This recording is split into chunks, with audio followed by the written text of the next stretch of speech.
I do want to quickly share something as well, which reminded me that potentially others may have experienced in uh, when just trying to even log on to our resources. Um, so someone in our group was having trouble logging on. It just was not working. And they even reset their password. It was working yesterday, and then today wasn't working. And then it turns out that that was Alessandro had a problem, and then yesterday it turned out Lee had the same problem.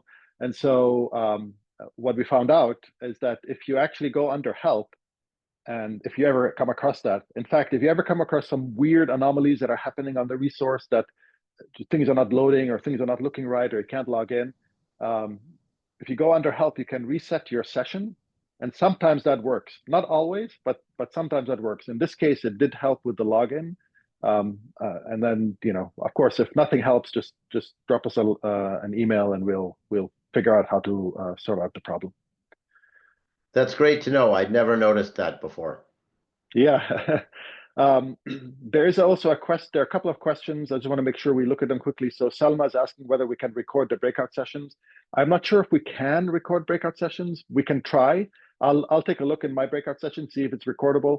Those are usually more difficult to record and then capture, but if we can, we'll try and record these, Selma. So hopefully you can. If not, hopefully there's enough information that's covered in the main session that will be helpful to you.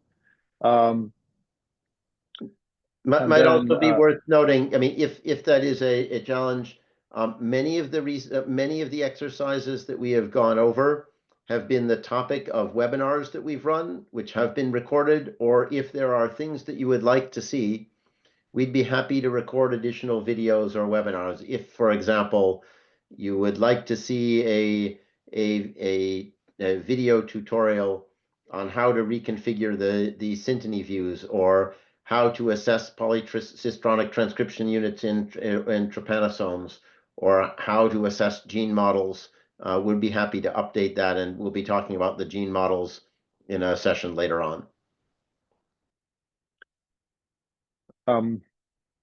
There's a question about directionality of ChIP-seq peaks from Stephen.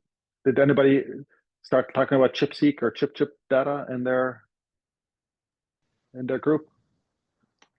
Why don't we defer that discussion to the okay, sounds good. The session on gene models discussion. So please, Stephen, raise that issue again later on, and we'll take a look at some. I'm sure we'll have an opportunity to ask what ChIP-seq data can and cannot do to help inform our genome annotation.